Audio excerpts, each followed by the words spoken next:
Hello दोस्तों, स्वागत है आपका हमारे YouTube चैनल जिसका नाम है गवर्नमेंट जॉब बकेट। दोस्तों, एक बार फिर आपके लिए मैं वैकेंसी की जानकारी लेकर आया हूं। दोस्तों, मैं आज बात कर रहा हूं national institute of technology Calicut के बारे में। नेशनल इंस्टीट्यूट ऑफ टेक्नोलॉजी द्वारा कालीकट में यह जो वैकेंसी निकाली गई है, ये नॉन टीचिंग स्टाफ के लिए वैकेंसी निकाली गई है, जिसकी डिटेल मैं आपको दे रहा हूँ।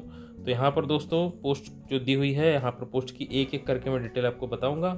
और टोटल कितनी पोस्ट है देख लीजिए, आइए हम देख लेते हैं। टोटल 10 पोस्ट है और सभी जो पोस्ट है वो ग्रुप बी और ग्रुप सी की पोस्ट है। तो हम शुरुआत करते हैं जूनियर इंजीनियर। सबसे पहली पोस्ट है, पोस्ट कोड P1 है और लेवल 6 इसका पे मैट्रिक जो है, और टोटल पोस्ट 7 है। एज लिमिट जो है 30 ईयर अपर एज लिमिट है। सुपरिटेंडेंट की पोस्ट है लेवल 6, टोटल 10 पोस्ट है, अपर एज लिमिट 30। टेक्निकल असिस्टेंट की पोस्ट है लेवल 6, टोटल पोस्ट 30 है, अपर एज लिमिट 30 ईयर। इसके बाद चौथी जो पोस्ट है library and information assistant level 6, 3 post है, 30 ईयर अपर एज लिमिट है। इसके साथ ही फिफ्थ पोस्ट जो है सीनियर असिस्टेंट लेवल 4, 10 पोस्ट है, 33 ईयर इसमें अपर एज लिमिट है। Senior technician 14 post, 33 year upper age limit. Junior assistant 24 post, 27 year upper age limit. Technician 30 post, 27 upper age limit.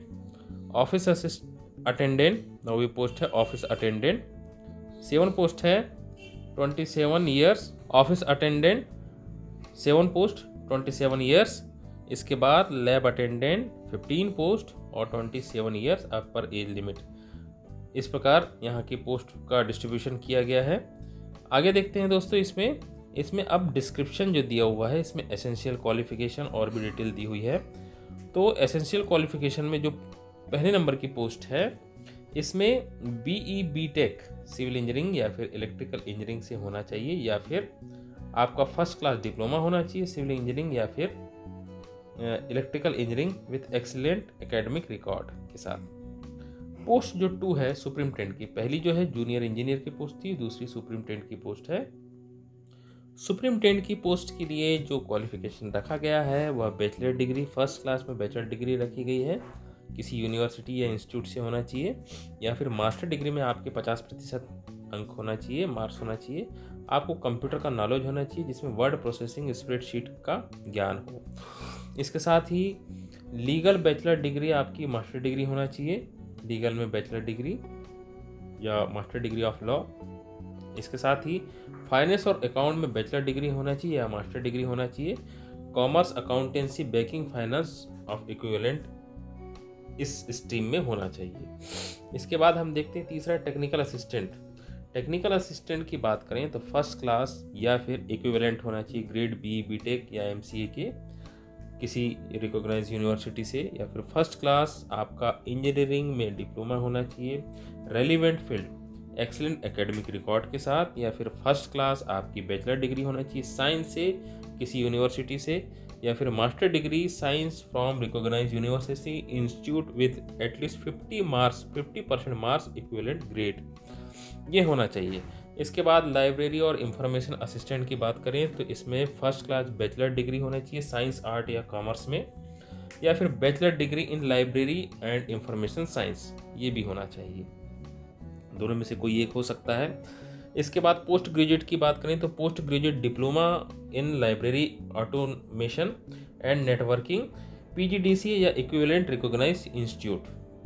अब अगला हम देखें तो इसमें जो पोस्ट है, अगली पोस्ट है सीनियर असिस्टेंट की। सीनियर असिस्टेंट जो है, इसमें senior secondary 10+2 recognise post, minimum typing speed होना चाहिए 35 word per minute, proficiency in computer word processing spreadsheet, ये होना चाहिए।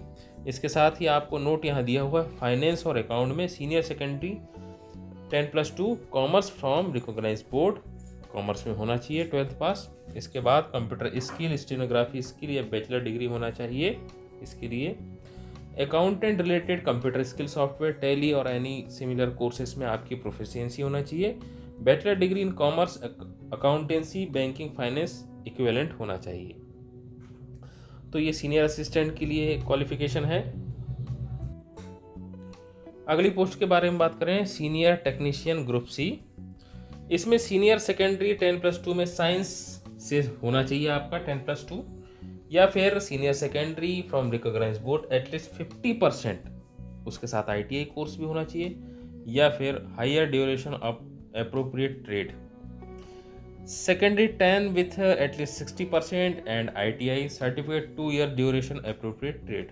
आपको 10th के साथ जो 60% के साथ होना चाहिए एटलीस्ट, और ITI का सर्टिफिकेट होना चाहिए 2 साल का, या फिर डिप्लोमा इन इंजीनियरिंग 3 इयर्स का डिप्लोमा होना चाहिए, रेलिवेंट फील्ड रिकॉग्नाइज्ड पॉलिटेक्निक या इंस्टीट्यूट, या फिर बैचलर डिग्री होना चाहिए डिजायरेबल।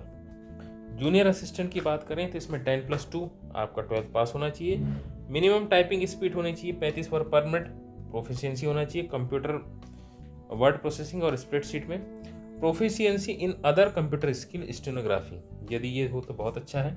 इसके साथ ही फाइनेंस और अकाउंटेंट के लिए सीनियर सेकेंडरी कॉमर्स में होना चाहिए और proficiency computer skill equivalent course.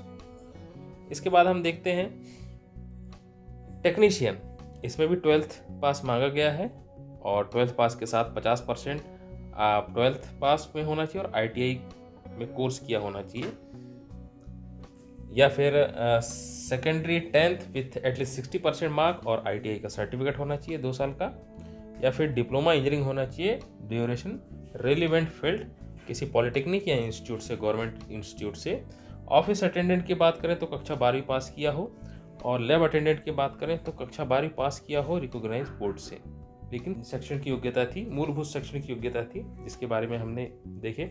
इसमें एज रिलैक्सेशन की बात की गई है तो 5 ईयर SC/ST के लिए, 3 year OBC non creamy candidate के लिए, फिजिकल हैंडीकैप्ड और एक्स सर्विसमैन के लिए गवर्नमेंट के रूल्स के अकॉर्डिंग, गवर्नमेंट ऑफ इंडिया के रूल्स के अकॉर्डिंग आपको रिलैक्सेशन दिया जाएगा। इसमें अब हम देखते हैं, जिसमें जनरल इंस्ट्रक्शन दिए हुए हैं कि आपको फॉर्म कैसे फिल करना है। इसके बाद फ़ी की बात करें हम तो फ़ी देखिए, registration fee for CBT exam के लिए कैटेगरी वाइज 500 और नॉन कैटेगरी के लिए 1000। ऐसे ही स्किल टेस्ट के लिए कैटेगरी के लिए 250 और नॉन कैटेगरी के लिए 500 फ़ी का स्ट्रक्चर दिया हुआ है। तो दोस्तों ये कुछ मुख्य जानकारी थी, और इसके बाद हम देखते हैं ये पोस्ट का डिस्ट्रीब्यूशन है। यहाँ देखिएगा, जूनियर इंजीनियर की पोस्ट के लिए UR में 4, SC में 1, ST में 0, OBC में 2, EWS में 0, टोटल 7 पोस्ट।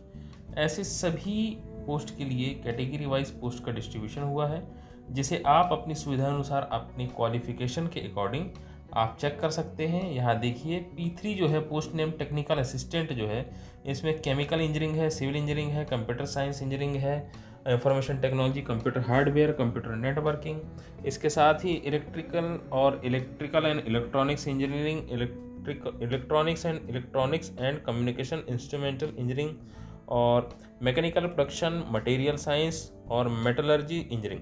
इस प्रकार से यहाँ 30 पोस्ट है, और इसके अलावा अन्य पोस्ट भी दी हुई है। इसी प्रकार library information assistant, senior assistant और अन्य जो पोस्ट इसमें दी हुई है, इसके लिए कैटेगरी वाइज यहाँ पर पोस्ट का डिस्ट्रीब्यूशन किया गया है। जो आपकी निर्धारित योग्यता है, निर्धारित योग्यता के अनुसार आप फॉर्म फिल करें। तो दोस्तों ये था पोस्ट के बारे में टोटल डिस्क्रिप्शन, और ये थी इस वैकेंसी के बारे में पूरी डिटेल। ऑनलाइन फॉर्म फिल करने की जो डिटेल है आपको यहाँ मिल जाएगी। जनरल इंस्ट्रक्शन में आपको ऑनलाइन करना पड़ेगा, वेबसाइट में जाना पड़ेगा www.nitc.ac.in। इसके बाद ऑनलाइन एप्लीकेशन के बाद जो चाही गई जानकारी है, जो पूछी जा रही है, वो आप फिल करें। इसके बाद आप फॉर्म कंप्लीट सबमिट कर सकते हैं। तो दोस्तों ये था हमारा वीडियो। इस वैकेंसी के बारे में जानकारी आपको कैसी लगी प्लीज़ कमेंट करके बताइएगा। यदि कुछ पूछना चाहते हैं तो वो भी आप कमेंट करके पूछ सकते हैं। इसके अलावा इसी प्रकार के एम्प्लॉयमेंट रिलेटेड वीडियो आप तक पहुंचने के लिए हमारे चैनल को सब्सक्राइब करें, हमारी वीडियो को लाइक और शेयर करना ना भूलें, और विज्ञापन डाउनलोड करने के लिए, नोटिफिकेशन डाउनलोड करने के लिए हमारे टेलीग्राम चैनल को ज्वाइन करें। तो मिलते हैं दोस्तों अगले वीडियो में, तब तक के लिए धन्यवाद।